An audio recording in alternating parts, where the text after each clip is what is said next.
Good morning. I'm happy to welcome all of you to this first of the plenary sessions for today as part of this conference on the social practice of human rights and charting the frontiers of research and advocacy. And our particular session has been titled Past, Present, and Future of Human Rights Advocacy. Just a little historical note that this is a bit of an echo and a play on the subtitle of a symposia that many of us were involved in a little more than 20 years ago here at the University of Dayton, a symposium that really was the inspiration and the seed from which all of the university's human rights initiatives and activities have grown. And for those of you who are current students both here and at other institutions, it's a demonstration of how long it can sometimes take for change to happen, especially at academic institutions. It's seldom overnight. It often takes quite a while for those seeds to find fertile ground and to sprout and let alone to blossom as this particular one has. And I think that also demonstrates the value of periodically assessing where we have been, where we are, where we're going, and to ask how things have changed, what we have learned, what needs to be reshaped going forward. And I would just note in that context, Professor de Waal noted in his presentation last evening, the World Peace Foundation is celebrating a centennial. Well, the Women's International League for Peace and Freedom is about to celebrate, the oldest of the women's NGOs, its centennial in another couple of years. It's about 50 years after the founding of Amnesty International. We're approaching the 40th anniversary of the Helsinki Accords and the 30th anniversary, a little more than the 30th anniversary of the founding of Human Rights Watch, the 20th anniversary of the UN Vienna Conference on Human Rights. There's obviously the large body of international human rights conventions.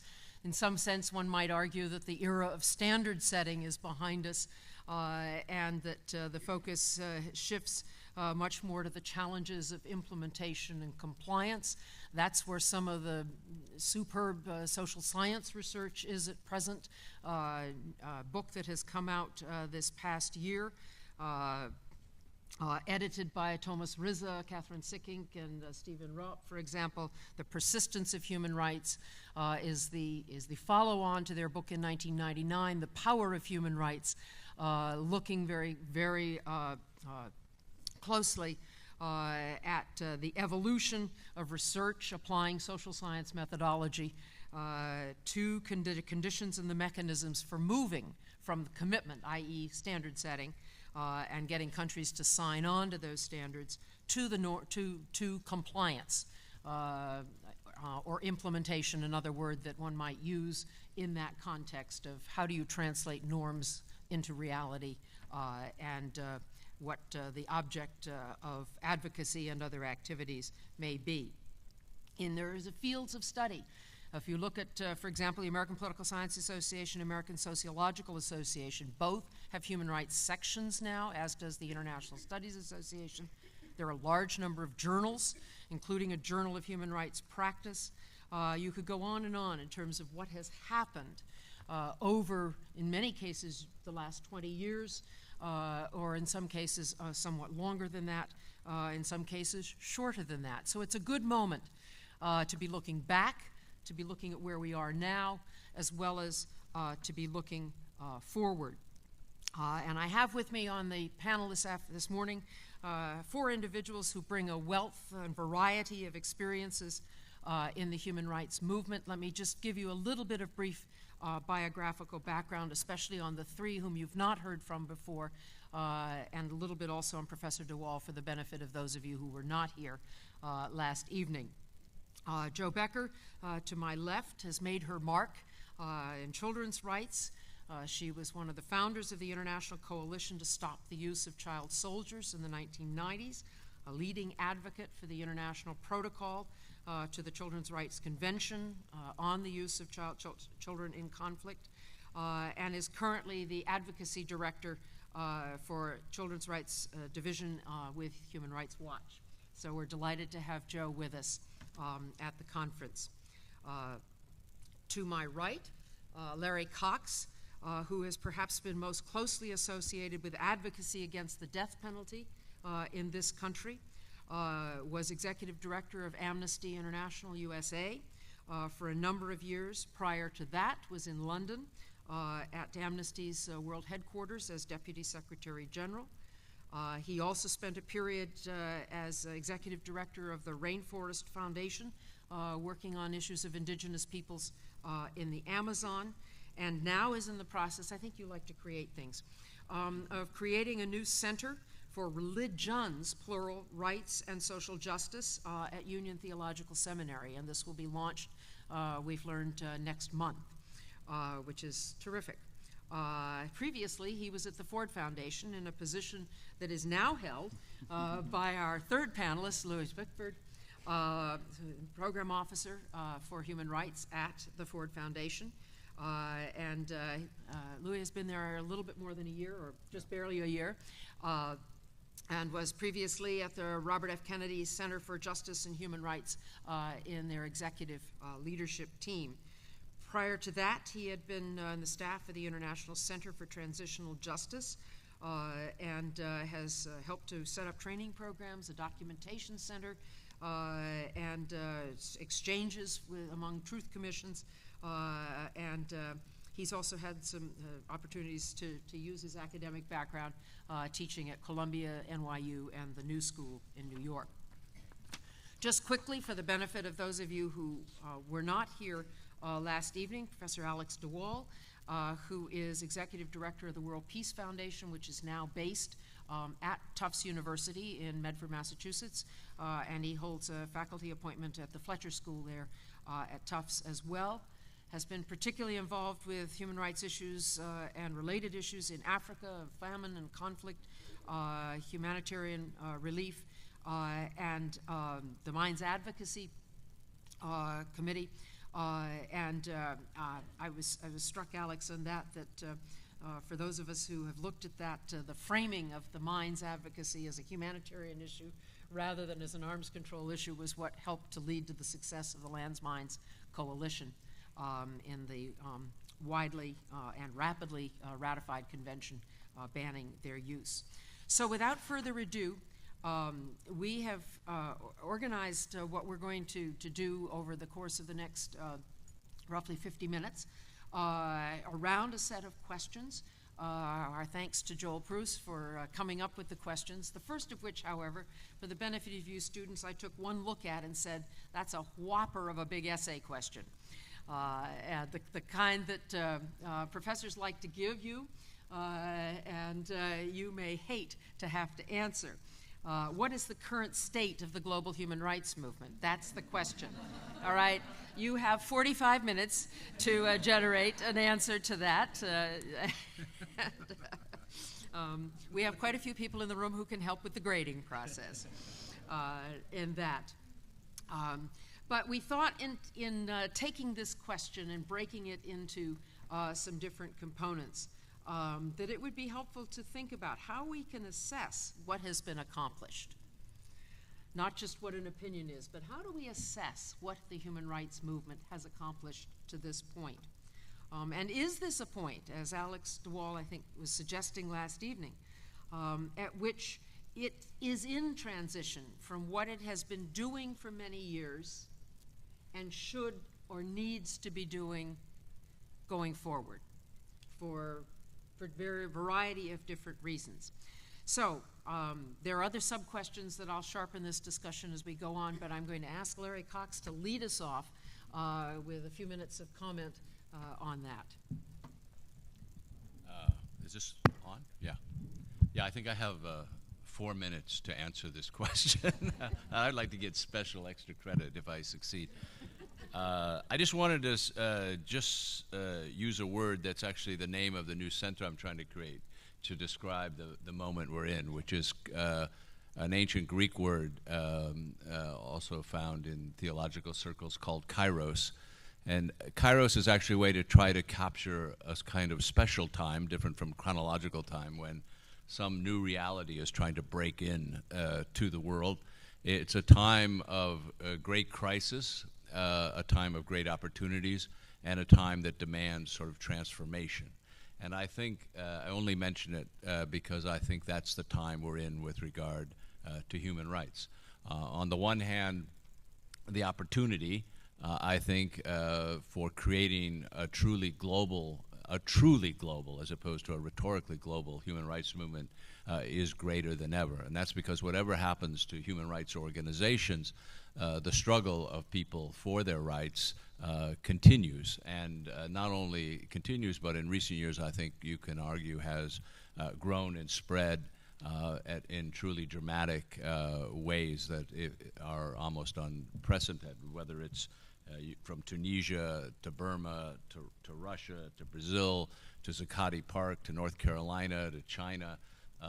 There are people moving and acting to try to gain their rights.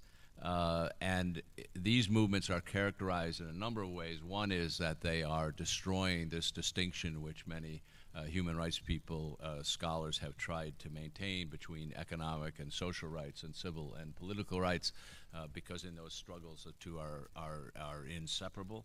And people are fighting for both jobs and the freedom of expression, and they don't see any reason to distinguish. And they are also often mass movements. So bottom-up movements of people that wouldn't be called in any stretch of the imagination human rights professionals, but simply human beings who are fighting for the rights. Now, all of these movements and efforts have been met by, as one would expect, by repression, often extremely harsh and violent repression, horrific repression, as in Syria. And their outcome is far from being clear that they will succeed. But nonetheless, they are, I think, a source of great opportunity for the human rights movement, because they have been the product of a spread, as was just mentioned, of norms and of organizations throughout the world in a way that 3 decades ago or 4 decades ago would have been unthinkable. So that's the opportunity. The crisis is that the human rights model, the human rights methodology, the human rights conceptualization that many of us spent decades trying to build up, in many ways is increasingly not relevant to those struggles, and has in many ways slowly but surely lost its power to affect those struggles.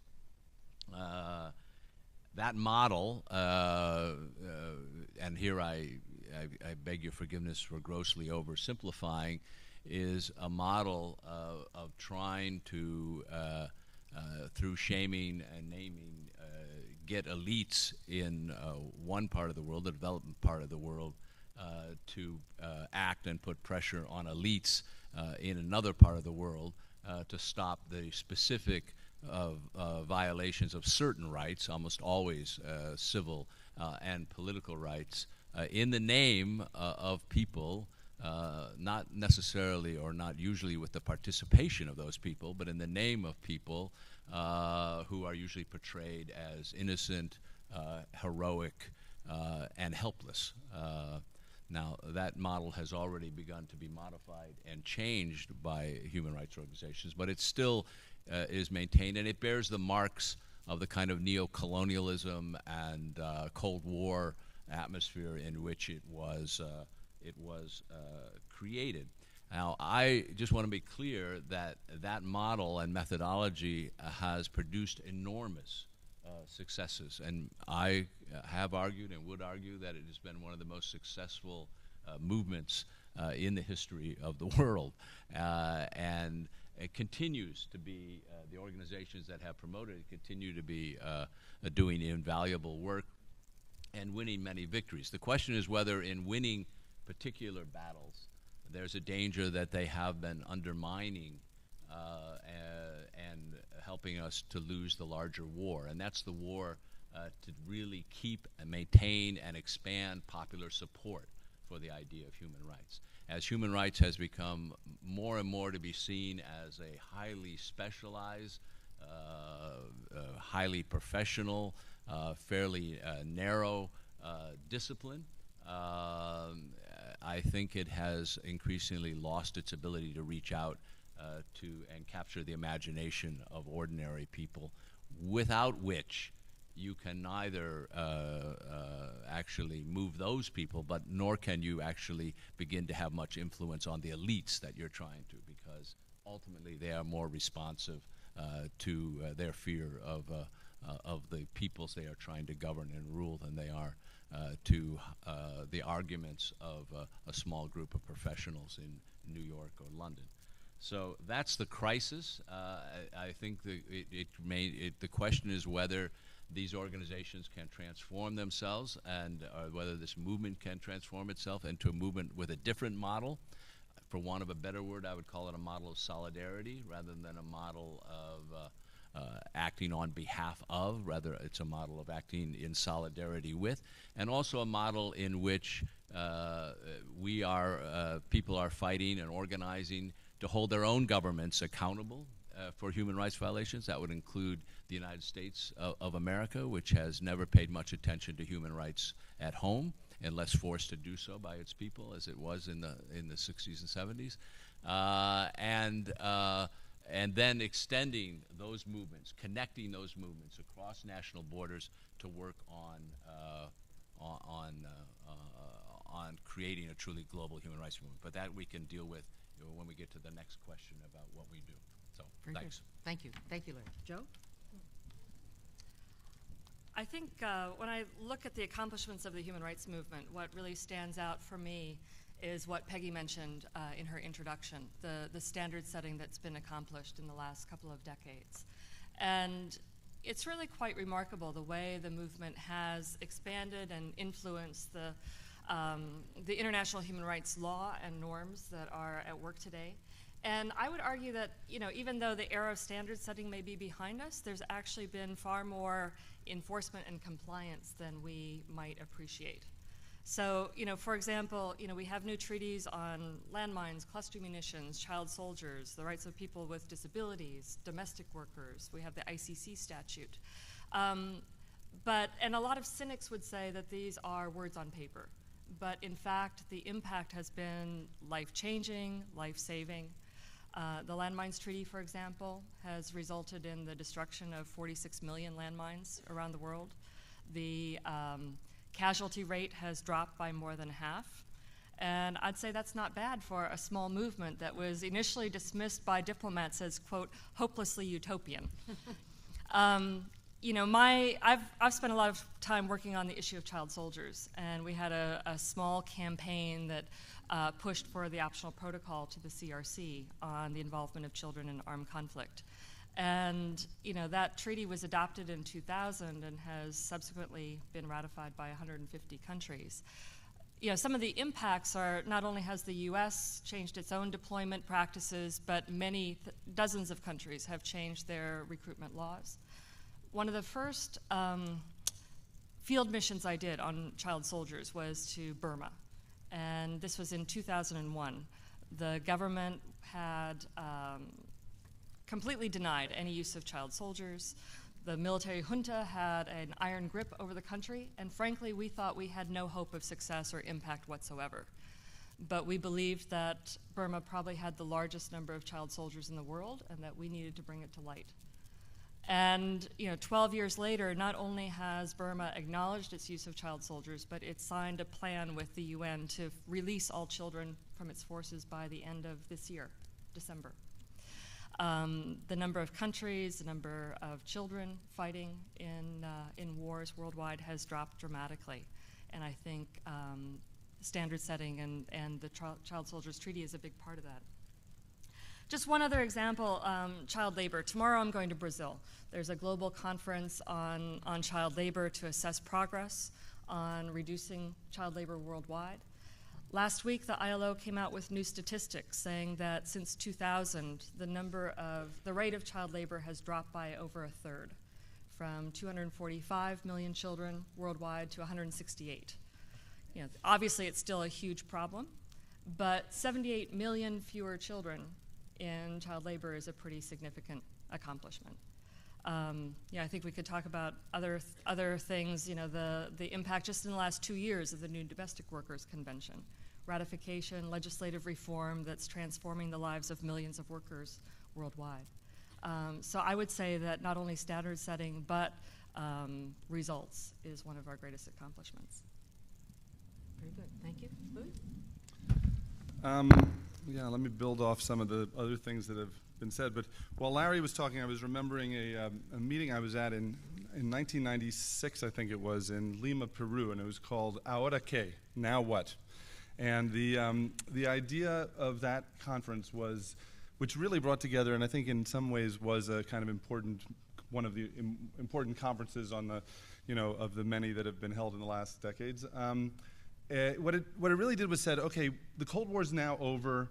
We're now at a very new moment. What's happening to the human rights movement? Where is it heading? And one of the big ideas that was discussed there was the difference between what was called denuncia and propuesta. That is, denuncia is you denounce the crimes of the regime, and propuesta is you actually help build policy, et cetera. And that was a very kind of early moment, I'd say, in that shift, which is now really taken place. And in this sense, I'm building off the idea of moving from standard setting to actual policy implementation, to enforcement of rights, to making those rights real for people on the ground. And I think your comments also, echo that there's been quite a bit of progress on that. And I definitely think that is where the human rights movement is heading. So, the kind of model that Larry was talking about, where northern elites appeal to southern elites to change policy using a kind of denuncia or naming and shaming framework, still may be necessary and is still part of the mix, for sure. And certainly when we're talking about the world's most repressive regimes, North Korea, et cetera, that's a model that, has a real place in that mix. But when we're talking about a number of places around the world, what's happening is the organizations on the ground in those countries are really working to try and build policy frameworks and enforce rights on the ground. And I think that's a real shift. So I think one of the places where we're at now, which is not a revolutionary change the way the end of the Cold War was, but an evolutionary change that is at a very particular moment right now, has a few different characteristics. So one of those characteristics is we now have in the world extremely strong national organizations based in the global south. That's different. And that's the result, in part, of things that were called capacity building and things that were called solidarity and networking and a whole bunch of different efforts that have been happening over the past 20 years have yielded this real success, which is that we now have these incredibly strong organizations. In a presentation yesterday, someone was talking about Tlachinolan in Mexico, Center for Estudios Legales Sociales in Argentina, the Legal Resources Center in South Africa, Forum Asia which is a network based in Bangkok, the Kenyan Human Rights Commission in Kenya. I mean, these are strong, heavy organizations that have a very different relationship with the kind of international organizations, and they want to be controlling that agenda. They want, and rightfully, they want to be having a discussion as equals with the kind of international actors about how you develop, how you enforce rights on the local level.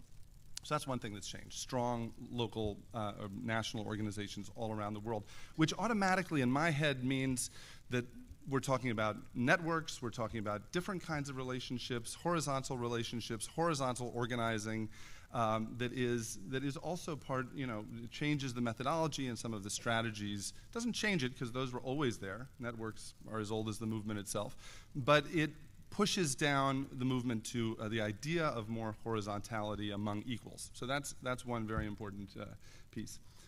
A second important piece is, frankly, the decline of the United States as a global agenda setter on human rights. The United States just does not have the legitimacy after the war on terror, et cetera, to be able to talk about human rights and be taken seriously around the world. Now, that doesn't mean the U.S. doesn't still have an important role and is in some ways a leader on human rights questions. It is, but it has to be very careful about how it does that.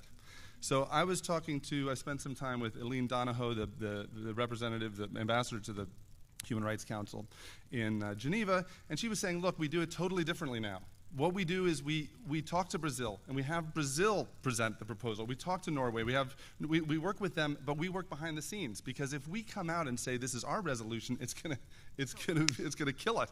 It's a poison chalice, right? And so that's a different dynamic too. And you couple that with the idea of rising powers, emerging powers around the world, the role of, say, Brazil or South Africa in being able to articulate a vision for a global human rights agenda, which, by the way, would be different than a US global human rights agenda, right? The Brazilian one might talk about poverty instead of freedom of expression. Countries have different approaches to these kinds of things. So that's a second thing that's changing. And I know we wanted to keep these fairly short, so let me just flag the other two I wanted to mention, and then I'll come back to them. Okay. A third major change I would say is the digital revolution. Now this is, we don't know where this is going, but first of all, there's a very nice synergy between the kind of horizontal organizing I was talking about before and the digital revolution, right? And so these groups that are beginning to emerge, like Purpose or All Out or Some of Us or The Rules, these are digital-based platforms that are trying to mobilize people in very interesting ways. And I would want to be careful about not instantly dismissing them as slacktivism or clicktivism or whatever, right? I mean, we have some very interesting examples of, I'll give you just a very concrete example of Purpose was involved in an anti-corruption campaign in India.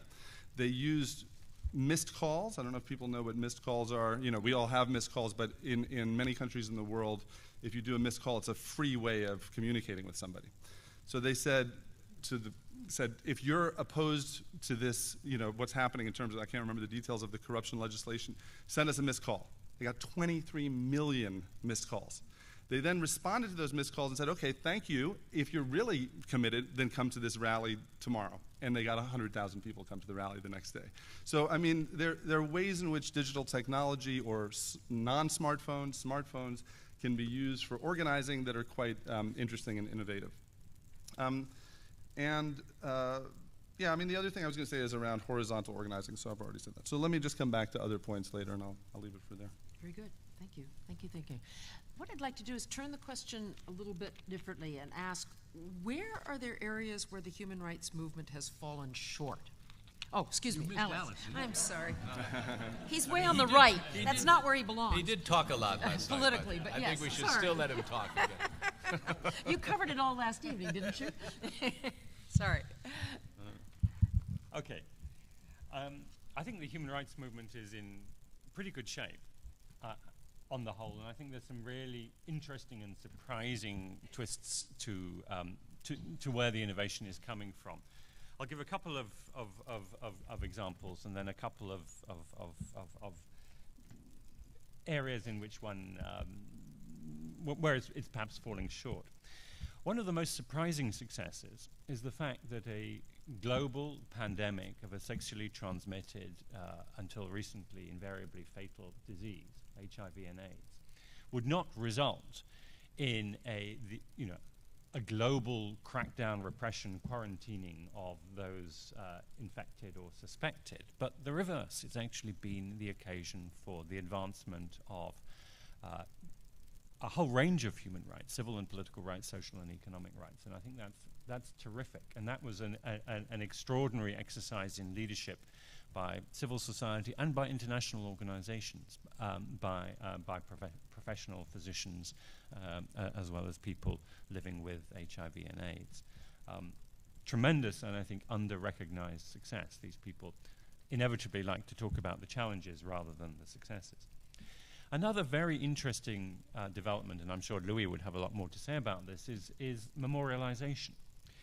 And one of the significant things about memorialization is that it's a very different entry point to very traditional civil and political rights. It doesn't start from the abstract, from the principle itself. It starts from the lived experience of the survivor or the relative or friend of the victim. And I'm involved in a memorialization exercise at the African Union and across Africa, which is unlocking an extraordinary amount of grassroots human rights energy. Where the human rights movement is perhaps not doing quite so well is that sometimes it appears as dogmatic or insensitive or even solipsistic, not responsive to the real concerns or and the modalities of communication and feeling of ordinary people, particularly in the global south. There's also a wild fringe, what I might, after yesterday's lecture, call the happy bubble fringe. And I think one of the challenges also of human rights is there are a lot of human rights courses, there's a lot of human rights education going on, but it doesn't intersect and integrate very well with political science and the history of social struggles, and I think that could be advanced. Your last part is a good segue to where I want to take this next, which is to not only think about the successes, but where things haven't worked, where an issue that people thought would take off didn't gain any traction, or a particular approach didn't work, whether it's an issue, whether it's an area of the world. So you want to give us a start, Larry? Yeah, I do, actually. I appear to have fallen into the role of the pessimist or the negative. I'm not so impressed with human rights, but that may be the benefit of no longer belonging to any human rights organizations. So I don't have to pretend that all is well. But I can, and I also, I may be influenced by the fact that have been working most diligently on human rights in the United States, where I think, and that may influence me because I think things have been going backward. But let me just give 3 areas where, to answer your question, we have not been doing so well. One is, of course, related to the one big turning point and one big setback, which is the response to 9/11, which I think has created a kind of security, anti-terror frame, which has not been rolled back. Certainly not under the Obama administration, which has embraced it with fervor. We still have Guantanamo open. It's an incredible failure of the human rights movement that it could not even shut it down when the President of the United States said he was going to shut it down. And we're raising drones to the level of that wouldn't have been believable before. I mean, so there's that. That's related to that is militarization and criminalization, which is also become increasingly the way that governments are responding, both anti-immigrant, which is not only the United States, but also Europe, xenophobia. Again, I think the human rights movement has not been able to reverse that or turn it back. And the big one for me, the one that keeps me up at night and gets me angry almost every day is austerity, inequality, and poverty, which in the United States has now gone beyond 40 years of highs, and which causes direct suffering to millions and millions and millions, particularly children. And the human rights movement, as far as I know, as far as I can see, and I spend every day looking for it, has said very little that's effective about turning that back. There is no plan in the United States, as there should be under the fact that it's signed, although it hasn't ratified, it's signed the Economic and Social Rights Covenant. There should be a plan for reducing poverty. There is nothing. There is nothing. And I think that is an enormous failure on the part of the human rights movement. So yeah, I'm not sanguine, and I'm actually a bit pissed off. Do you feel strongly about this, I think? Joe? Wow, Larry makes some excellent points. I guess, for me, looking at where we've fallen short, I would highlight 3 things. One is accountability. Last night, Alex was saying that the human rights movement shouldn't just be about going after the bad guys, but I think it is important to bring perpetrators to justice and to fight impunity. And on the one hand, we've had some enormous success with the creation of the ICC. The fact that Charles Taylor is in jail for 50 years, I think, is enormously significant. We have former heads of state awaiting trial at the ICC. People now have the idea that, even former presidents are not beyond the rule of law. But on the other hand, we've fallen so far short. So Sri Lanka, for example, where just 4 years ago, tens of thousands of people died, largely at the hands of the government. There has yet to be any credible investigation, let alone any accountability for that. The fact that we have, al-Bashir, whatever the flaws in his arrest warrant, flying freely around Africa and even announcing that he was going to attend the UN General Assembly last week. The fact that Joseph Kony is still at large, I think and the travesty that Syria has not yet been referred to the ICC for investigation. These are all areas, challenges for us, areas that we've fallen short.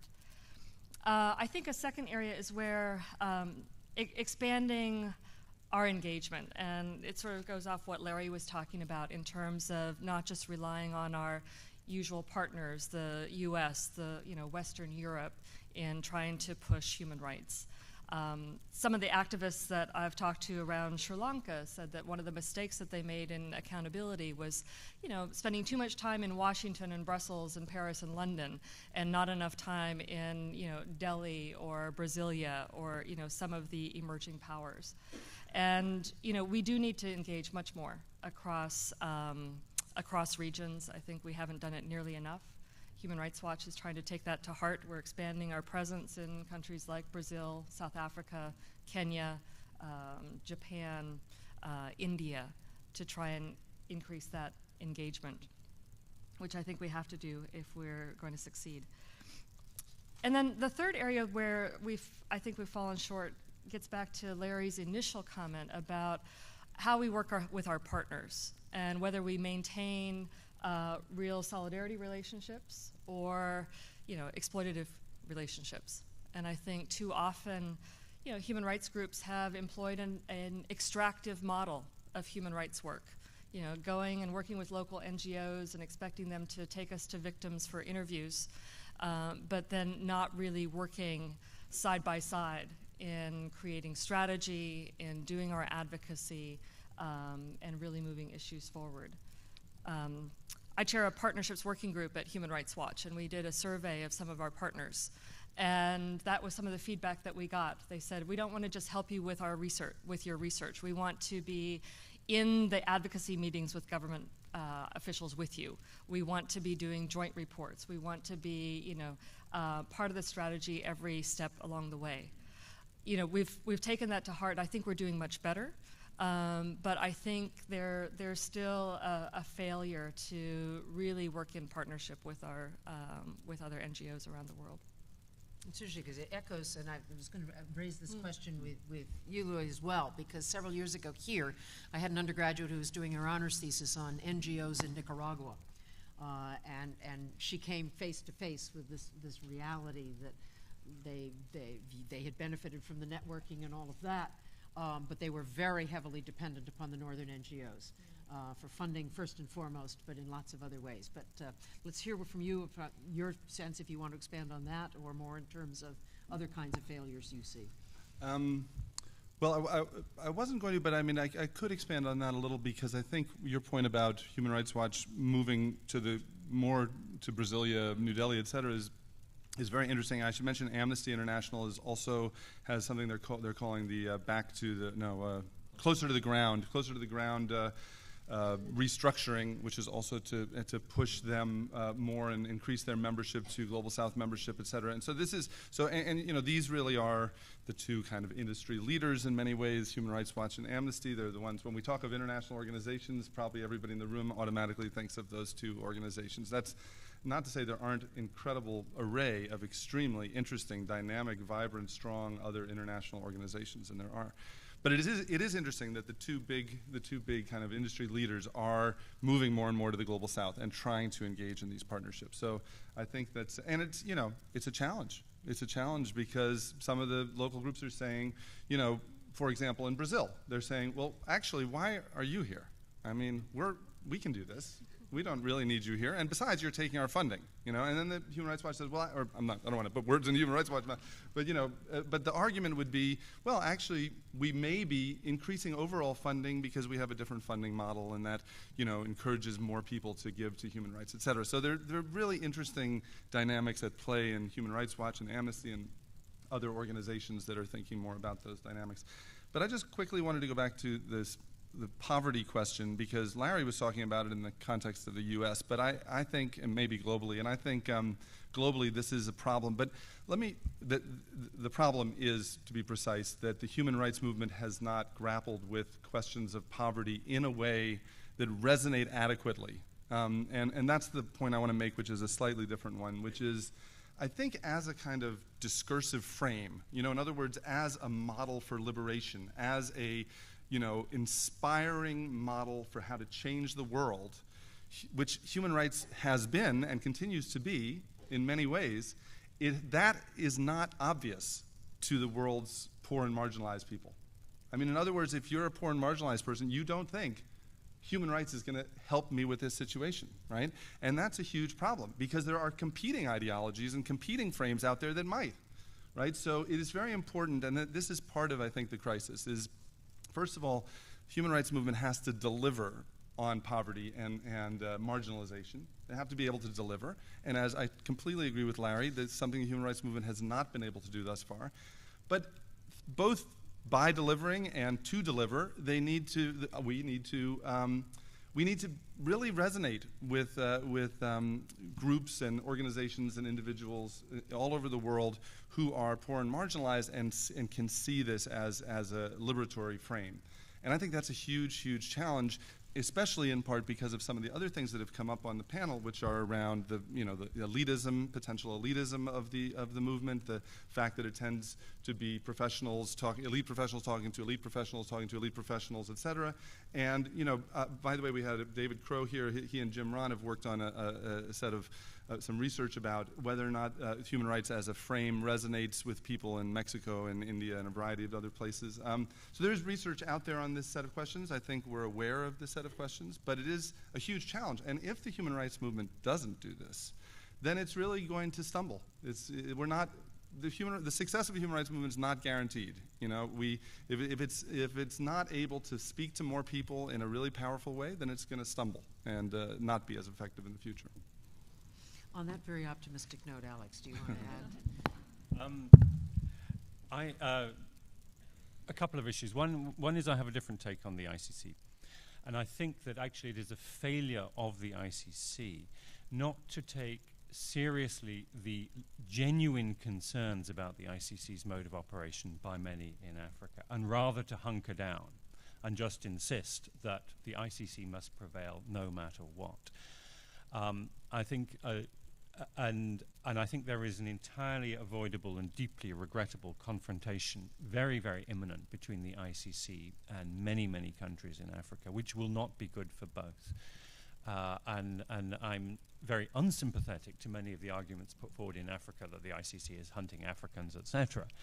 But I also am unsympathetic to some of the rather doctrinaire approaches of saying the ICC, is international law. These are genuine arrest warrants and must be executed no matter what. There is a different mode of operation, which I think is much more in tune with the broader thrust of the human rights movement to work in a complementary and supportive way with partners in the global south. And I think the ICC is actually going against that. Other points that are missing is, I completely agree with what Larry said about the war on terror. Let's also not forget the war on drugs. The mass incarceration experiment in this country, which is a grotesque blot on the record of the United States, and mass surveillance. And that brings me to also to slightly take issue with what Louis was saying, or maybe take a different spin on it. There's some things that the human rights movement does and can only the human rights movement can do. The movement against poverty, there are many, many involved in that. The human rights movement, with its that particular elite element, that particular way in which it is able to bring to bear lawyers of the highest caliber and the highest standing, writers and publishers and people who are working at the sort of zenith of arts and communication and expression. We mustn't lose sight of that particular added value, which is an elite value. And there are elite struggles to be waged. And you know, the Oxfams and the mass movements in Brazil are not going to be able to wage those elite struggles to call some of the excesses of the most powerful governments in the world, call them to account. And that, I think, is where the human rights movement must recognize its added value and focus its efforts. I wonder if we might want to probe a little bit further the issues that each of you have raised in different ways about the United States. It's fairly well known that the human rights framing does not have a lot of resonance in this country. You ask Americans about it, and other than people in this room and others who are studying human rights and involved, that often the concept doesn't resonate and what it represents, and particularly on the poverty, it seems to me. Americans don't think very often about economic, social, and cultural rights. It's those political and civil rights that are predominant in our political discourse. And I wonder, my own self, I would be fairly pessimistic about our ability to change that. And I wonder where each of you would come down on that. Larry? Well, first, I don't agree with it. So that's... I think it's a question of who we're talking about resonating with. I think poor people in this country, it resonates very well. And I say that based on experience of working with poor communities where when you start talking about human rights, they immediately get it. And not only do they get it, but they feel that it's an empowering discourse for them. You know, it resonates strongly and widely. I think that, you know, like and everything else in human rights, you know, if the organizations which are seen as the leading human rights organizations are not talking about it, are not making it their priority, are not focused on it, are not looking for ways to be more effective in the way that they frame it, yeah, then I think we're hopeless. I think this country has just not to go on and on about it, but has a long tradition, actually. It was an American president who proposed a Bill of Economic Rights in a State of the Union address in 1944. That's to say Franklin Roosevelt. There is a tradition in the country that has led to things like Social Security, Medicare, and now to the Affordable Care Act. We're tapping into the sense that health is not just a privilege, but a right. So I think there's without, I think up to now you're quite correct. It hasn't resonated. The question whether it can resonate, I think, has to do with our efforts to make it resonate. If people aren't talking about it, if human rights organizations are not prioritizing it, if they are not finding as they did, because, you know, frankly speaking, nobody knew in 1961 that prisoners of conscience would resonate in the way that they did. I mean, there was no basis for thinking that this crazy man who said, you know, let's all write letters to prisoners of conscience would form an organization that would take off and would eventually lead to other organizations like Human Rights Watch. So I don't think you can know until you begin to try. And my appeal is that we, even in this room alone, there's enough talent and thought and for people to start thinking about how to do this. What there has to be first is will, and I think we haven't yet generated that. That's a good point. Joe? Yeah, it's an interesting dilemma that you know, here in the United States, the concept of human rights, or the discourse of human rights, is not that strong. I'm thinking about a campaign that my colleagues were part of for 6 years in California to address incarceration rates and what Alex was talking about. They spent 6 years challenging laws that sent juvenile offenders to prison with no chance of parole, or for adult sentences of 50, 60, 80, or even 100 years. And they actually got some remarkable wins through the legislature that have turned back tough on crime legislation that was steaming ahead for decades. But they did it through crafting very careful messages, very savvy messages, but without using the words human rights. They talked about redemption, they talked about youth deserving a second chance, they talked about rehabilitation. They built an incredibly broad-based alliance of NGOs and other allies that won the campaign, but without using the term human rights. And I guess I'm a little bit torn about whether our priority should be trying to expand the discourse and get human rights more incorporated into our domestic policy discussions, or whether we should just be pragmatic and use whatever language works to get the results that we're looking for. I think there's merit to both arguments. Actually, if I could just reply to Alex during my moment here, if that's okay, just quickly, because I agree with you. I mean, it's a very interesting conversation, actually.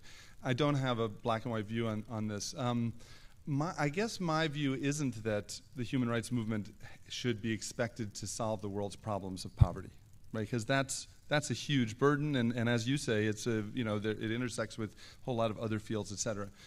My point's a little bit different. I think it's that it goes to this question of resonance. If the human rights movement is not seen as addressing the very real problems that people have in some way, then that's what will weaken it. So if Larry made the point earlier that people don't differentiate when they're out in the streets and they say, I need a job and I want freedom of expression, they're not making the conceptual differentiation there. And in a way, that's what I'm talking about. I'm talking about a kind of holistic understanding of rights that have to do with the very term, the two words, human rights, that you're a human being. And I think as an aspiration, as part of movements, to be able to say, we have a human right to be able to live comfortably, to have a decent life, is an incredibly powerful thing. But it's and it's I think it's true. It's a powerful thing that is true. We should all aspire to that and believe that all human beings have that right. And by the way, one place that this debate gets hugely bogged down is in the whole justiciability argument. Can you take these to courts, and can you argue in court that the housing right is more important, and should judges be making that decision instead of politicians? And I agree that we're not talking about the courts as the way to resolve this. But part of the excitement of human rights movement is precisely that it's far beyond law now, and it's far beyond courts. And we're talking about much richer and more complex dynamics. And the other part of resonance is I think the human rights movement needs to be engaging with the women's movement more. And this is because the women's movement is bringing incredibly important questions about public-private, and Alison Brisk and I were talking about this morning, actually, and her book a few years ago gets at some of these questions too. What does it mean to be Kimberly Tyden at Harvard has this great a couple pieces about Peru in which she talks about the transition in Peru and says, okay, there was a democratic transition and things for women got worse. So where are the human rights in that? So I think there are debates there that the human rights movement can really learn from in terms of resonance with broader publics. So it's really about that for me. Alex? I just want to make one point really, which is the importance of education across the board, because I think education of at all levels and of all people just raises the quality of discourse. And I would hope, for example, that as educational levels expand, some of the excesses of some of the media in this country, some of the talk radio, etc., would become just increasingly unacceptable. I mean, it's difficult to fight that. The way you fight those sorts of horrible manifestations is by the people who by switching off, and obviously as people get more educated, a lot of these arguments that are made about excessive incarceration, about the right of legally blind people to go out and buy automatic weapons and things like that. People will laugh at them.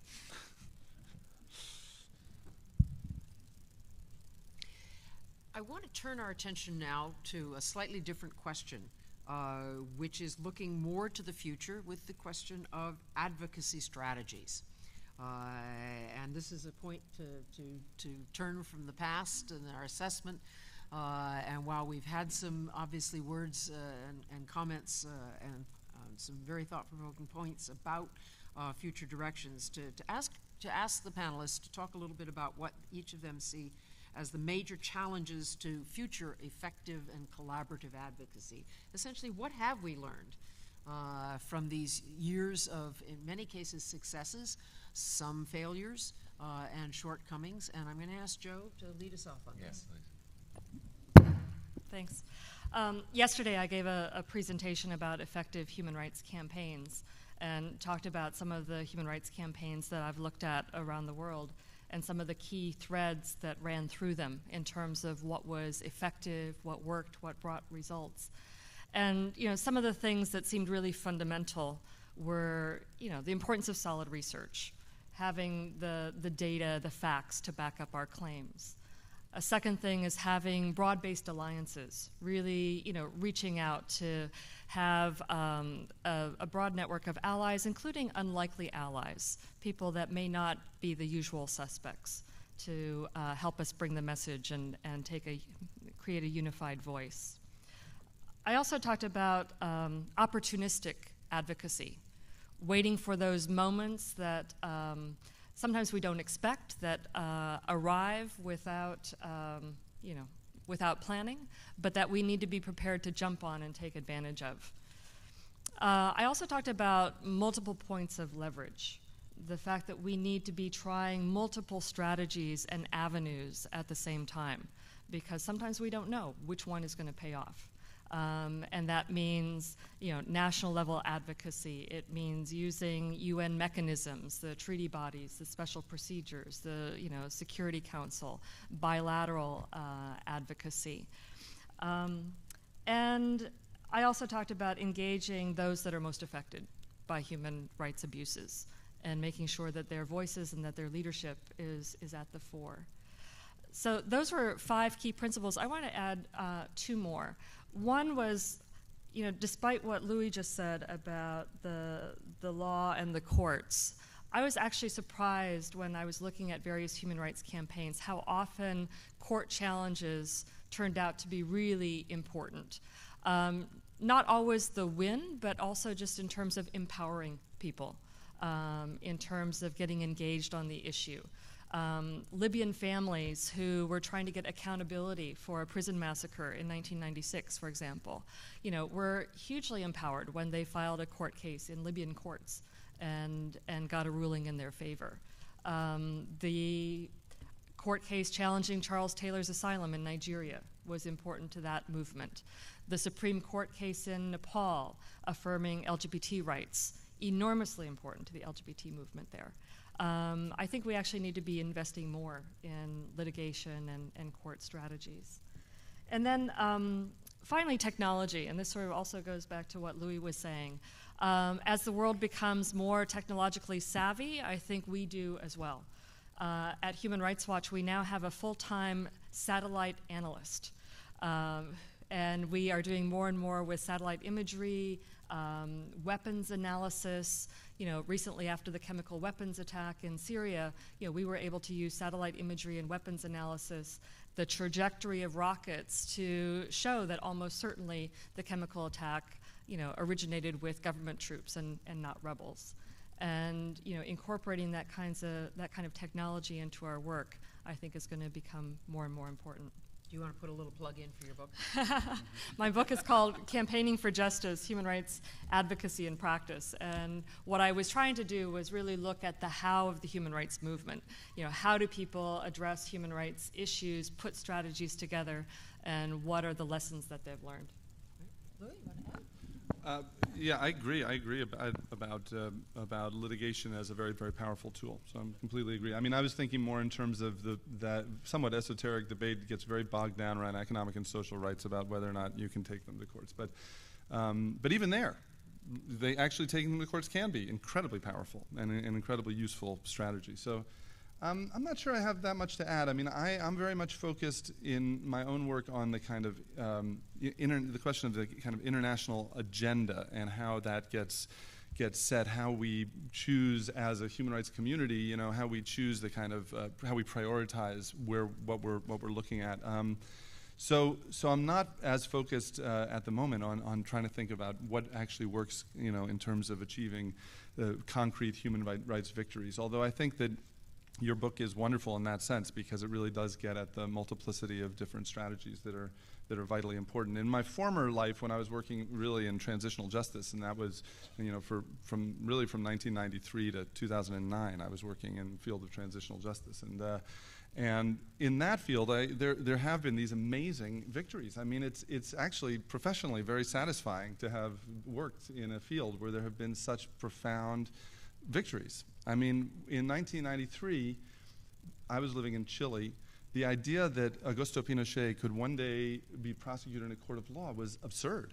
It was ridiculous. There was absolutely no chance. And then, October 1998, the world changed when he was detained in London. And, between 93 and 98, there were people, in tweed jackets sitting in basements looking over documents saying, we're going to prosecute this guy. And we were saying, no, you're not. Give me a break. And then 98 happened, and suddenly it becomes possible. And the world changed because of, not just because he was detained in London, but because those guys were toiling away in basements for 5 or 6 years, figuring out ways to try and prosecute him with that dream and that possibility of doing it. And in the meantime, slowly, this entire transitional justice field has been built with enormous impact, and enormous impact that comes from very many different kinds of strategies. So you could look at the Charles Taylor case and I've read that chapter in the book, and I think that's a great analysis, but one could also look at Liberia more generally and bring in the question of the Truth Commission and some of the, art and culture efforts that have been done. Alex was mentioning memorialization, some very interesting grassroots projects to claim spaces in Monrovia that where massacres and other things took place, and generate educational debates or discussions about what it means to be Liberian, what it means to live in Liberia, et cetera. So these many, many different kinds of strategies that have gone into the transitional justice is precisely what have made that such a powerful and I'd say, impactful and successful part of the human rights movement. And on Pinochet, who could imagine a Spanish judge and the court and the House of Lords, being key actors right. in that. Alex, you want to add anything on the advocacy question? Really, very little to add, other than I think there's an interesting emerging and very important opportunity around corruption. I think the work of Transparency International is great, and I think that there's an opportunity that Transparency International has not yet taken for taking on the global arms business, which is possibly the world's #1 driver of corruption in all senses, not just corruption in transactions in production, but also production and trade, but also profoundly politically corrupting, because the very structure of the arms business, the fact that there is an overproduction of these weapon systems, and therefore an economic and a political imperative, therefore, to subsidize their production and export, is, I think, something that ought to be of concern not only to TI and others engaged in corruption, but also to the human rights business as a whole. You have the final word on this. Wow. Okay. Well, I'll try to also keep it short. I think that again, drawing primarily from U.S. experience and then seeing how it translates abroad, there have been many highly successful movements, advocacy movements, or movements that have resulted in tremendous gains in terms of specific laws, changes, and policies, and so on. If you start with the civil rights movement in the 1960s, if you look at the anti-apartheid movement, if you look at more recently at the Dreamer movement, if you look at the LGBT movement, if you look at the women's movement, what all of those had in common was that they had reached out and developed really tremendous popular support. There was, never massive movements, but they were broad in the sense that they touched lots of people who were not sort of being paid to do that work, but were doing it because of conviction. And that produced the sort of kind of pragmatic, specific victories that provided the context for lots of different specific primary victims. In the absence of that kind of popular movement, or popular drives, you begin to lose some of those pragmatic victories. An example of that is precisely what Alex mentioned about mass incarceration. If you read a book that I recommend everybody read, which is The New Jim Crow by Michelle Alexander, an incredible book, she makes the point that once we ceased to have a civil rights movement and became simply a collection of highly professional civil rights organizations, it made it possible for the state to counterattack by beginning to lock up, disproportionate numbers of people of color on drug charges, so without any popular protest against it. So I think, for me, the most important advocacy strategy is to begin to think and reach out and begin to do hardcore organizing, and also to recognize that it can take a long time. We're sometimes so focused, and I in part blame funders for this, not Louis, but myself when I was a funder. Because we're demanding that people produce results in really incredibly unrealistic time frames, and when they don't, we say, oh no, you're not going to get another grant. Most of these struggles took decades, not years, and that's what it takes. If you look at, for example, the Coalition of Immokalee Workers' work on farm workers in Florida, where they did use human rights explicitly, but it took them a long time for that to begin to pay off. So keep in mind it takes a long time. Reach out, do long time organizing, and try to find a way to frame the messages in a way that will resonate with people, particularly people who are, as Louis put it, poor and marginalized. And do education in the way that Alex talked about. I'm trying to bring everyone. You're doing a great job. You're taking my role. But we agreed that the final question we would do, just a very quick go around before we open up to your questions and comments, would be to, if human rights organizations had unlimited funds, what would be the number one priority for investing those funds? So we're going to do a very quick go round, because obviously the next panel session after we're done deals more directly with this question. But we're going to start with our current funder, and that's put him on the spot, is where the Ford Foundation should put its money, you know. Well, that's a slightly different question, because you said unlimited funds. There are very limited funds. No, I mean, I think the only way I can really answer this question, because I am, in fact, a funder with some money, and, you know, I don't want to overly get into too fantasy land, but I would encourage other people to do that. But in my case, I think I just have to tell you what I'm actually doing. So what I'm actually doing is a few different things, but one of the things that I'm... Keep it quick. Remember, right. 1 minute. Oh, I didn't know I had 1 minute. Okay, so, well, I'll just tell you very quickly. Ford Foundation has made, this is not the entire program, it's one part of the program, has made a $50 million commitment, so that's not unlimited, but it's quite a bit in this field, to strengthening international human rights organizations that are headquartered in the Global South. So that is, that's one thing I would do. I would, and in fact am doing, is support international actors that are headquartered in the Global South and bring that perspective to the table. Very good. Alex? The World Peace Foundation, I know, doesn't have a whole lot of money to give away, but... we don't have a... very number one priority, I would say, is go after the military-industrial commercial complex and the NSA.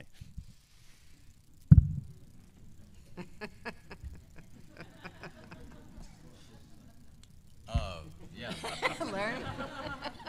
I would invest in giving me a steady source of income.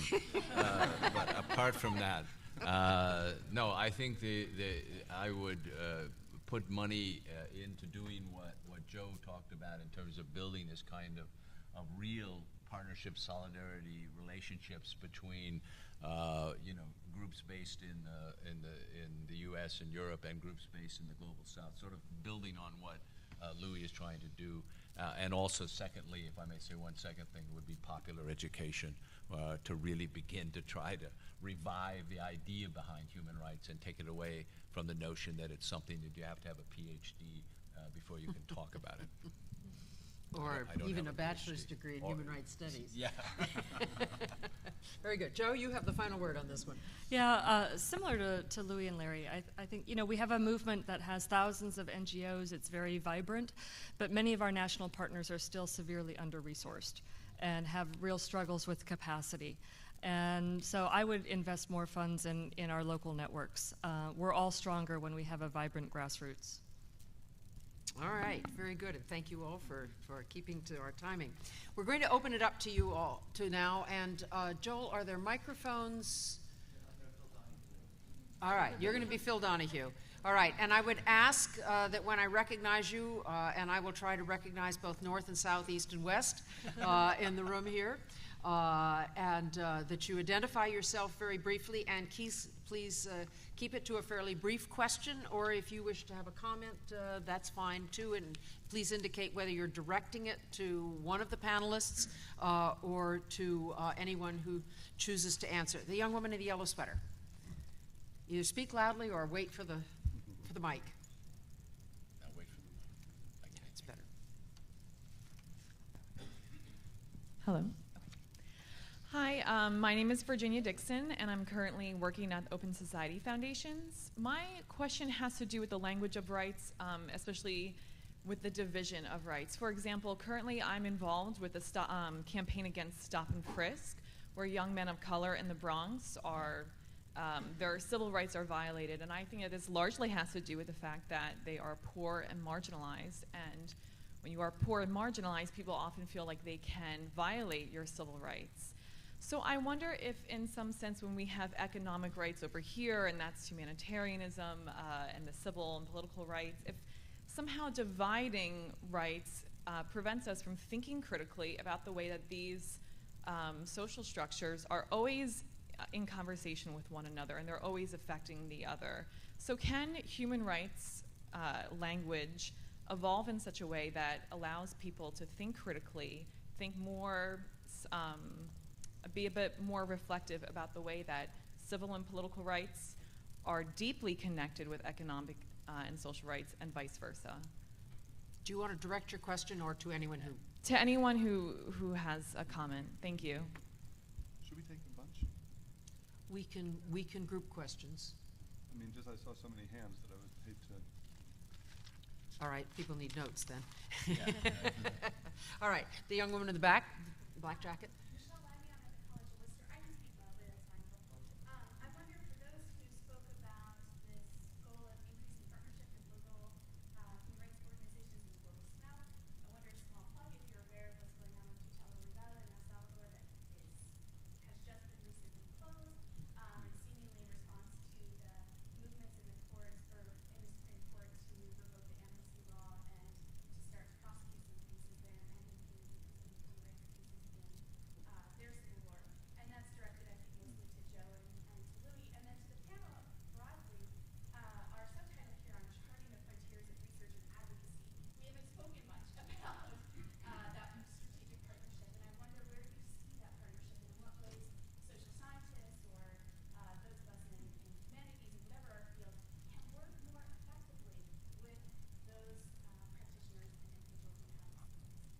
Big questions.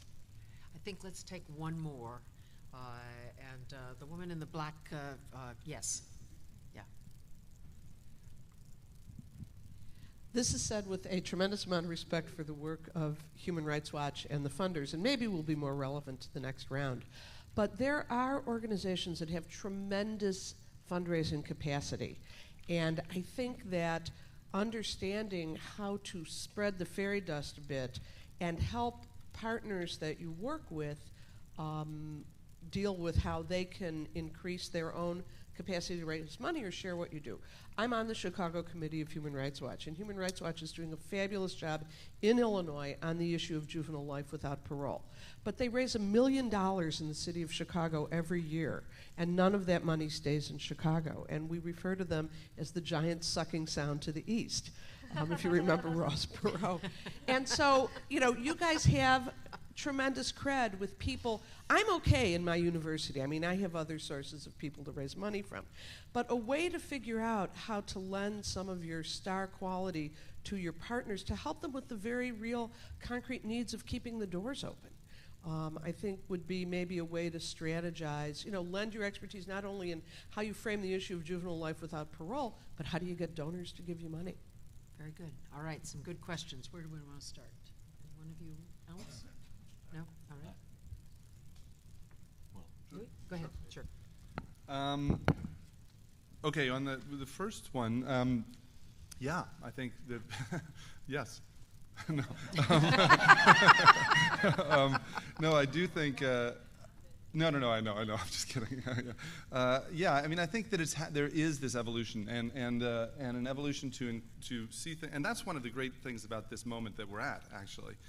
Now, there's a critique that you sometimes hear, which is that, human rights is becoming too fragmented, too meaningless, and that critique is an interesting critique and worth thinking about a little bit. But I actually am not so worried about that. I think that the kind of broadening of the human rights frame and its inclusiveness is in general a very positive thing, and I think it is happening. So, there are such interesting conversations being generated by the LGBT community about human rights, for example, which are absolutely essential to the core of the movement. There are, the economic and social rights.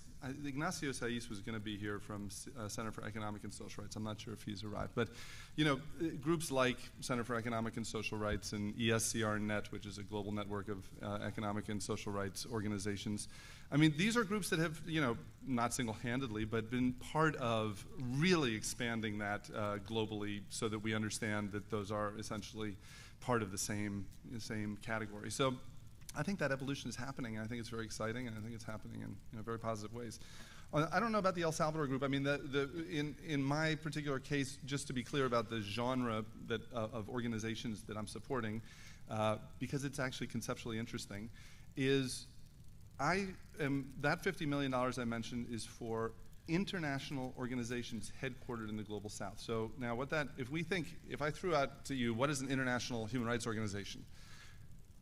My guess is that most of you would not mention organizations that are headquartered in the Global South, because we've had this kind of funny, and there are historical reasons for this, but this kind of funny development that's happened, which is that the international actors are in New York and London, right? And if you're in El Salvador, I don't know that group in particular, but if you're in Chile, then you're a Chilean group. And if you're in Argentina, you're an Argentine group. If you're in Kenya, you're a Kenyan group, right? But what's beginning to happen, and what I'm trying to help support, is the idea that the international organizations include organizations that are headquartered in the Global South. So that's a slightly conceptually interesting definitional question. And I'm going to stick up for Human Rights Watch on this question, because Human Rights Watch is very aware. I mean, you can defend yourself perfectly well on this, but I'm incredibly impressed by Human Rights Watch, both as an organization, as I know you are, but also as being aware of this set of dynamics and really thinking about, what does it mean to go into a new fundraising market? And, I know that the organization as a whole is thinking a lot about, are there ways that our presence can help to make all boats rise? And, it's a work in progress, but I think, I know Human Rights Watch and I know a number of the other groups are thinking a lot about it. Maybe not all of them are, but. Yeah. Joe, you want to? Sure, just two quick things. One is about, engaging with social sciences. I think, we do qualitative, anecdotal research really well.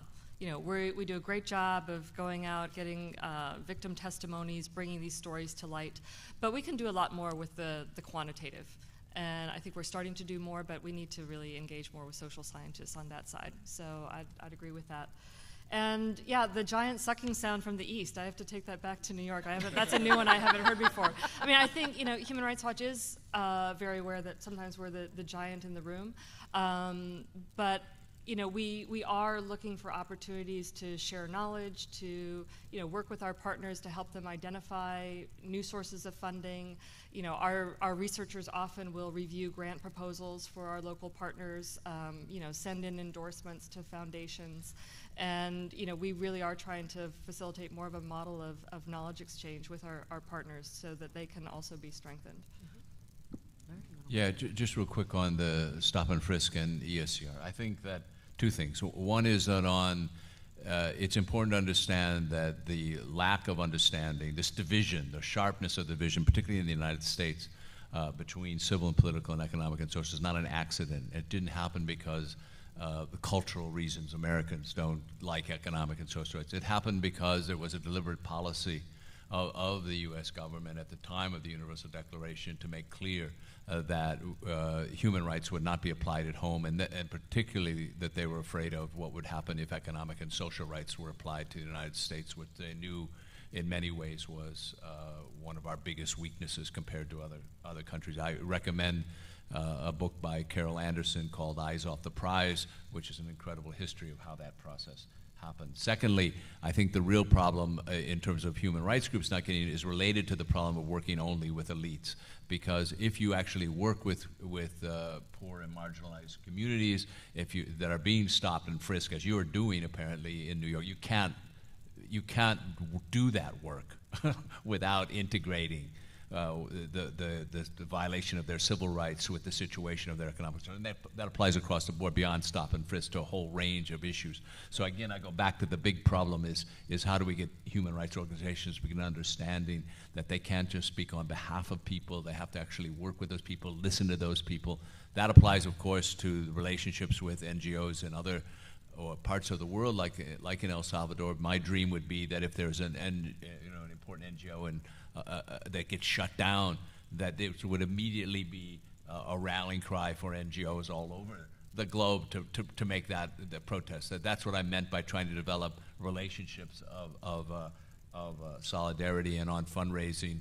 Well, enough on fundraising. I'll let Alex, you're going to pass on this. All right, let's do with the second round questioning. Maybe go all the way back, Jason, for one. Jason Pierce from the University of Dayton. So I guess the question is first to Larry Cox, but I'd invite the rest of the panelists to chime in.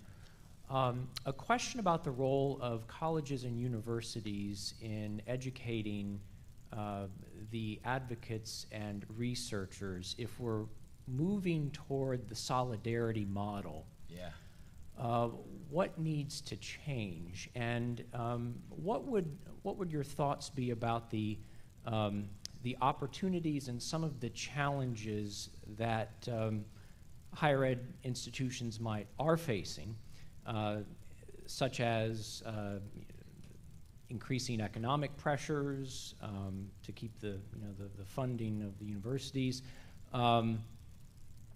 the internationalization of campuses here in the United States, a push towards STEM, liberal arts sort of coming under attack. How might these forces that are at play in the university setting interact with the development of a more solidarity model-focused human rights advocate and researcher? Ooh, talk about global questions. All right, number two. Let me go over there. The gentleman, yes. Yusef, behind the pillar. Could you use the microphone, please? Oh, sure. Yeah. I'm Professor Zavala from Yale University, and I'm actually now in Kadak. I've been for many years in the area School of Government, and we want to make the governments accountable. What is your opinion about this area of making politically, institutionally, and on one way, technically, the governments, what they're doing in terms of legitimacy, providing not only human rights institutions, but as well from the perspective of human rights governance? Thank you. Gentleman there in the third row? Yes, go ahead. Hi, Andy Valeri from here in Dayton. It strikes me there's a sort of elephant in the room, probably not the only one, but we talk about the values, human rights today, where they're going, these issues around them, how to make them more relevant.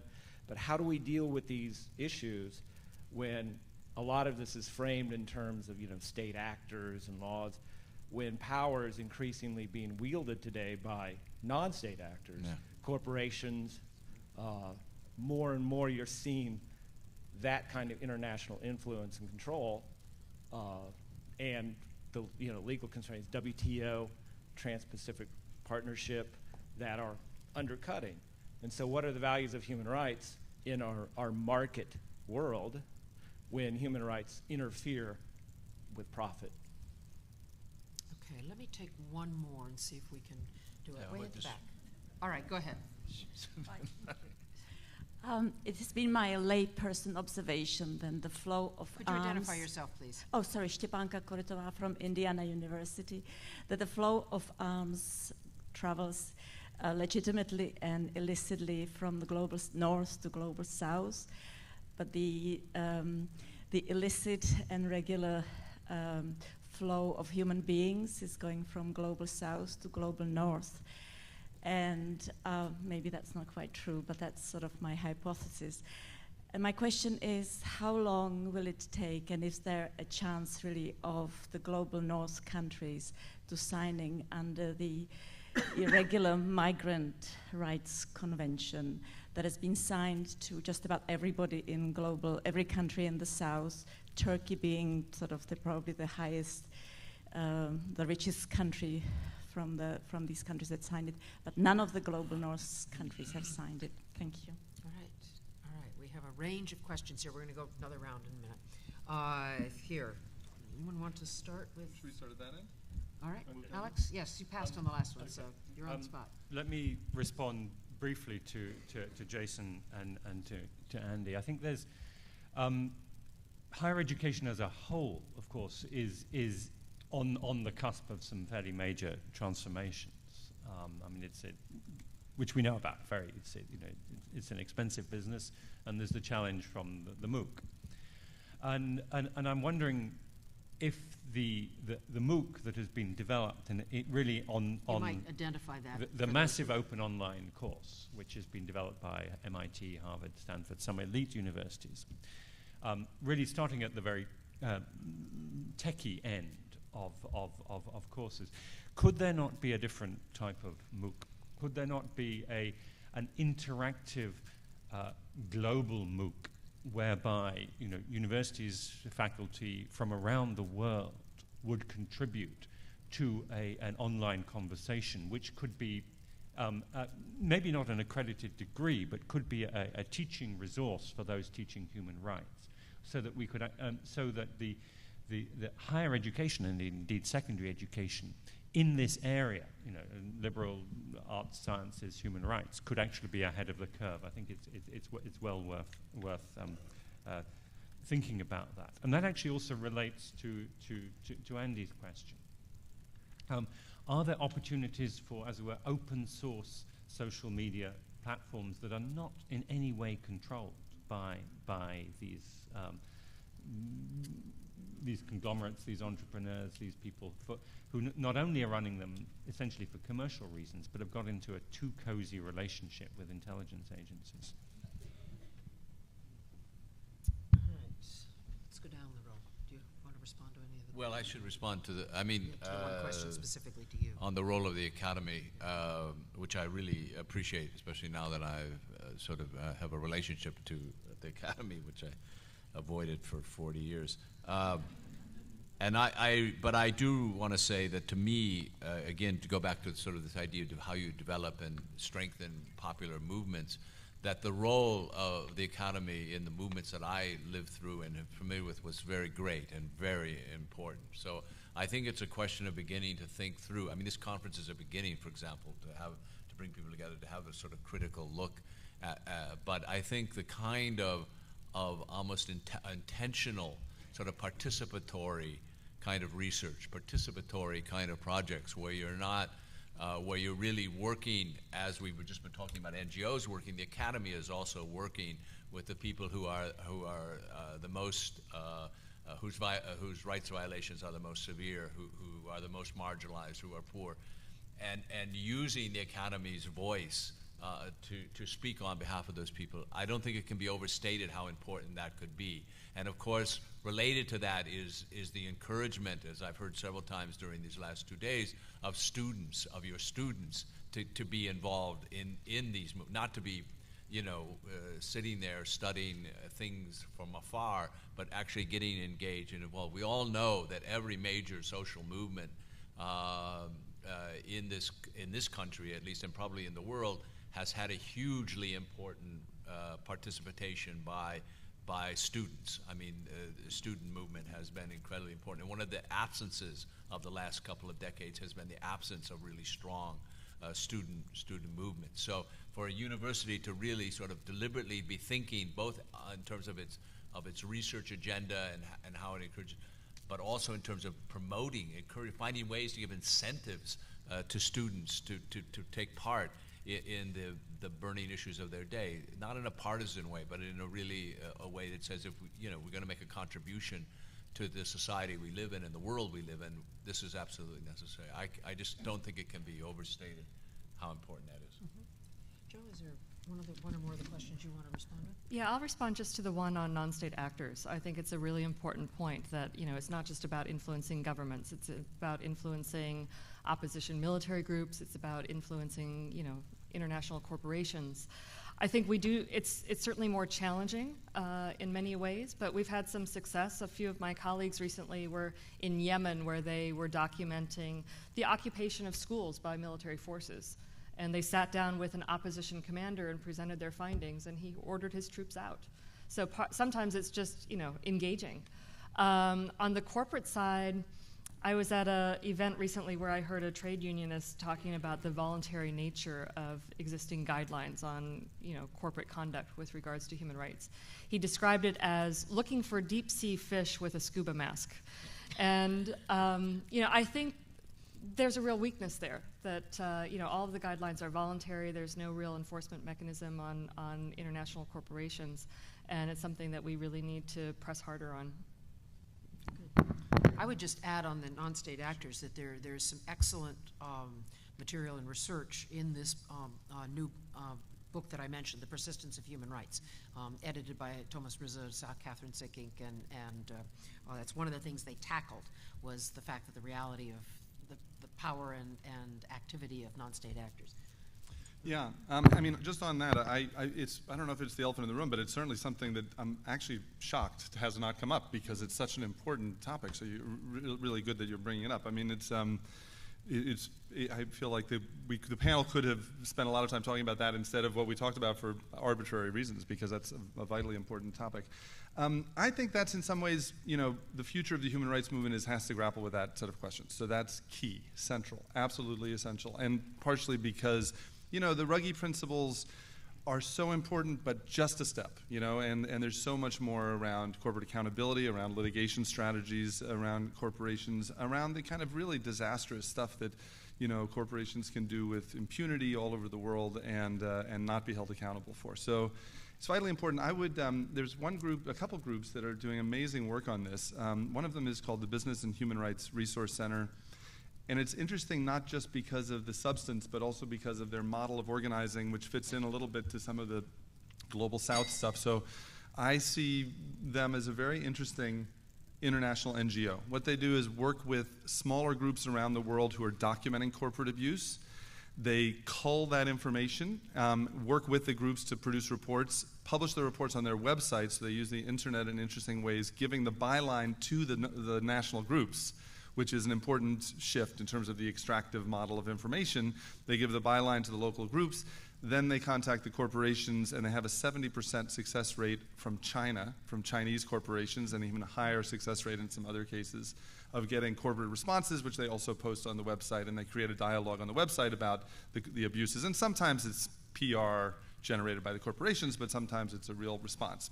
And actually, we were talking about this last night, that JCPenney, when JCPenney receives some kind of approach like that, as opposed to the instant kind of confrontational approach, they actually take it very seriously and respond to it and say, well, we're going to look into that. So that's one model. A different one is Global Witness, which is much more confrontational around business practices around the world, and I think is also an amazing group. And there are a lot of others, FIDH. You guys have done some great works on mines in Papua New Guinea, et cetera. So that's definitely a very important field.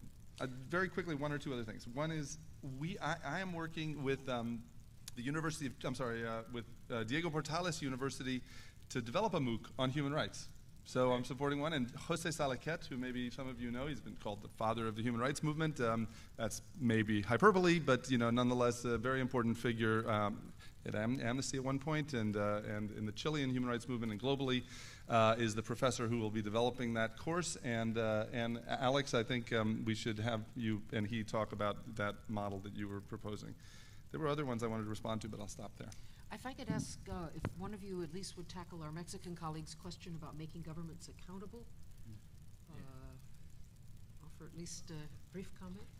I mean, well, sure. On that, I think, I wasn't 100% sure if I understood the question, but if it was, what can be done to hold national governments accountable in national contexts, I mean, that is, in fact, what the whole question is. That's what the whole debate is about. I mean, I think that, in addition to local NGOs, I think that NHRIs, and there was a paper about the NHRIs that was very interesting yesterday,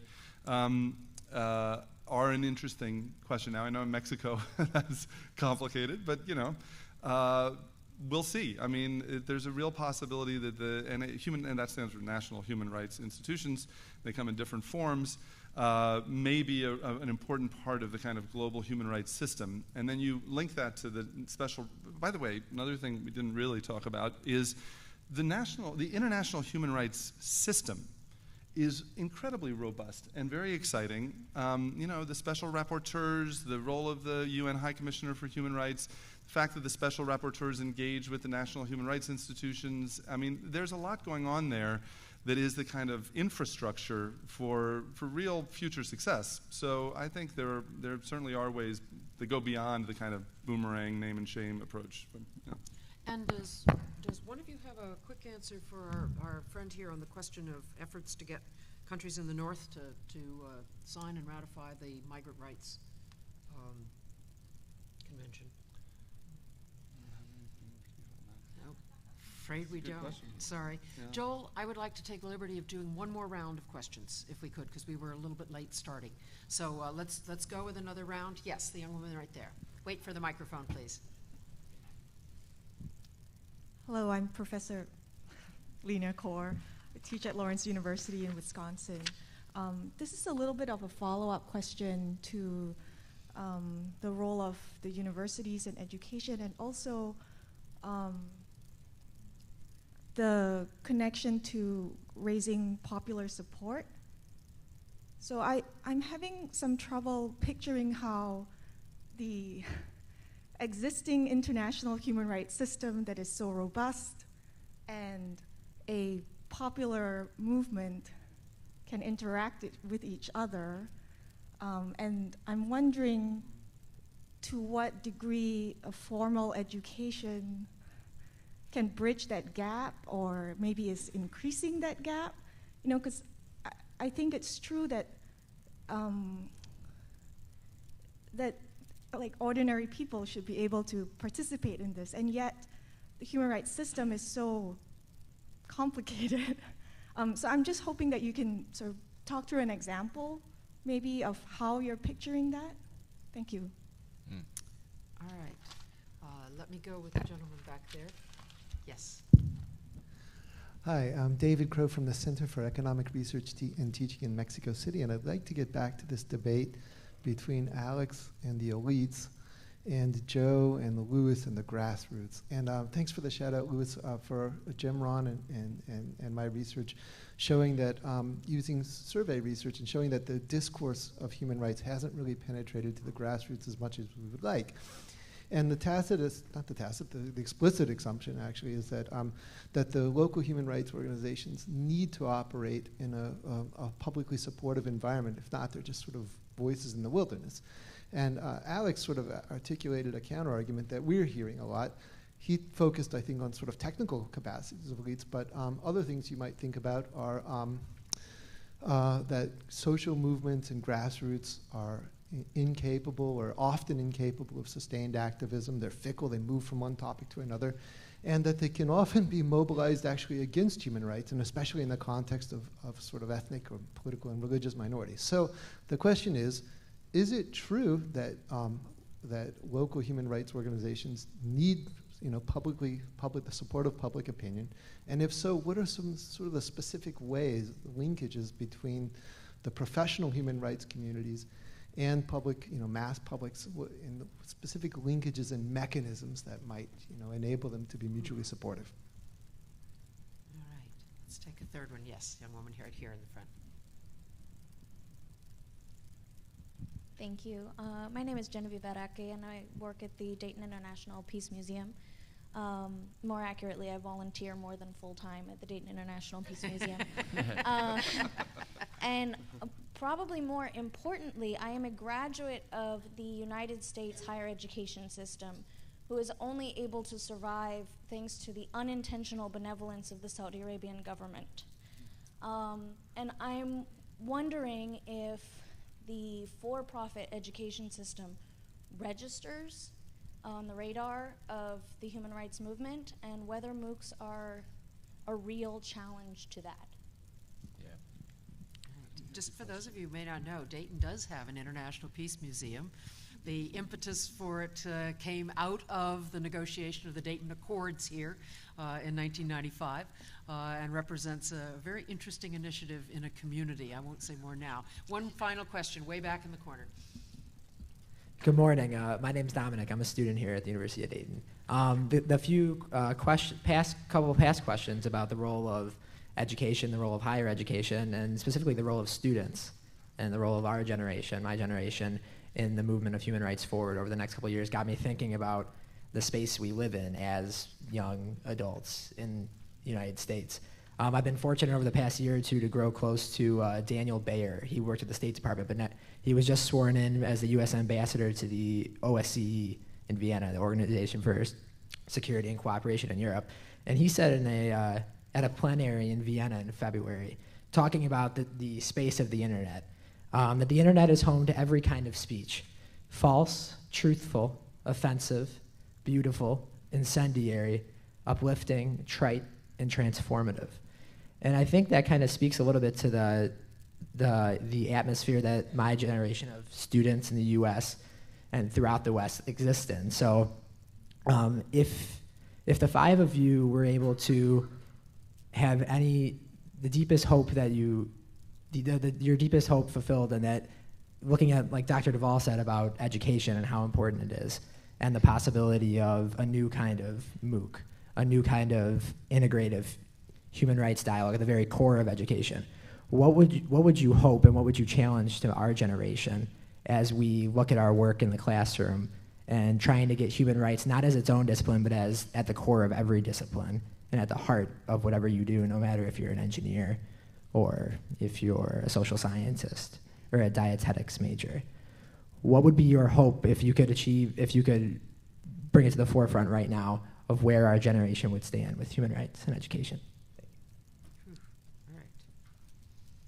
Do you want to lead off? Okay, let me kick off. Terrific set of questions, and I'll try and link just a couple of them. The issue about local organizations being perhaps weak or maybe fickle, I think usually when people are mobilizing around issues that really affect them, and in a face-to-face way, those are actually the most sustained forms of organization. They may go underground for a while.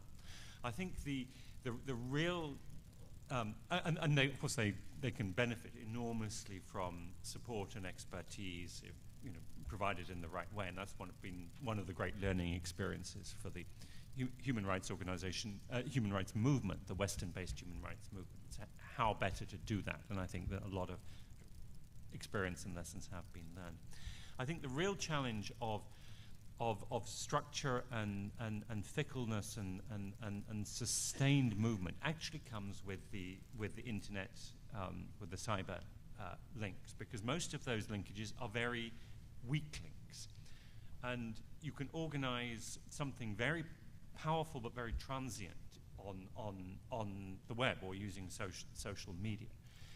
And also one of the dangers of the MOOC model is that it can go back to a very elitist and very old-fashioned form of the star lecturer standing up in front of a classroom and saying, "This is how it is." That is, basically the MOOC is a variant on the large star lecture, which is why Harvard and Stanford and MIT are benefiting from it. And so I think there's some interesting challenges here to have a different type of MOOC model. We'll have to think of a different acronym for it. I was sketching a few. One was the semi-massive open online course hybrid, which is Smooch.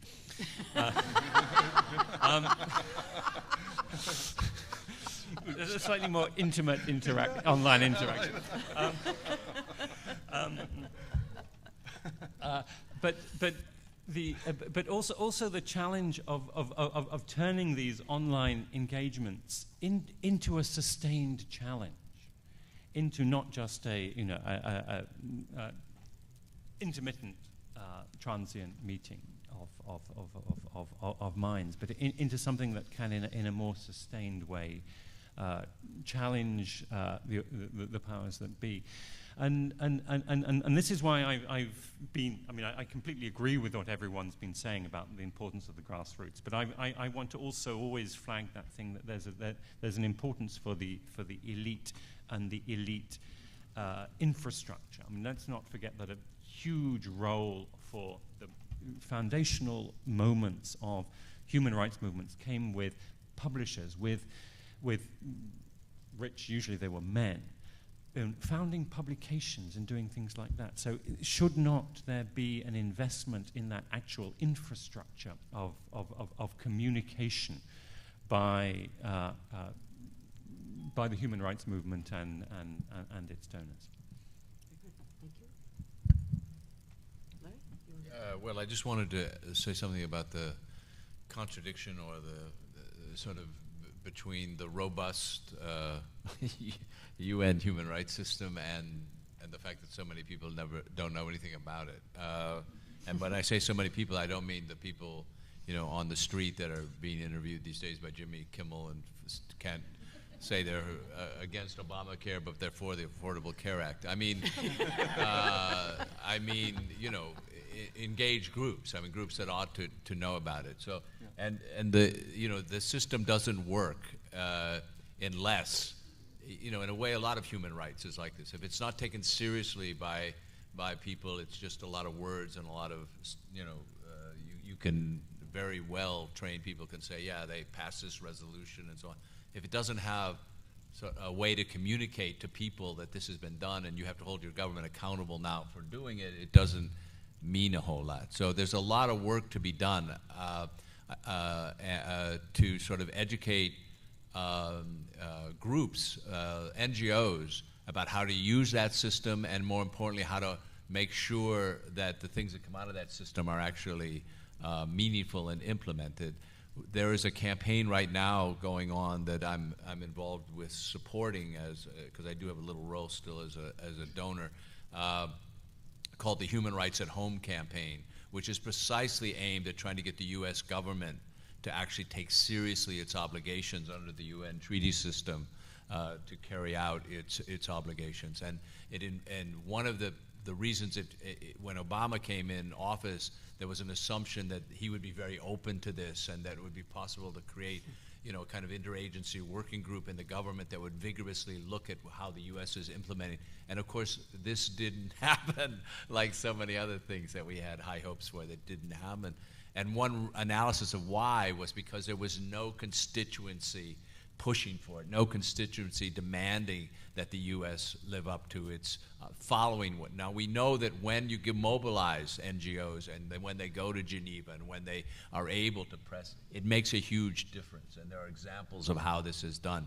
But there's a huge communication problem.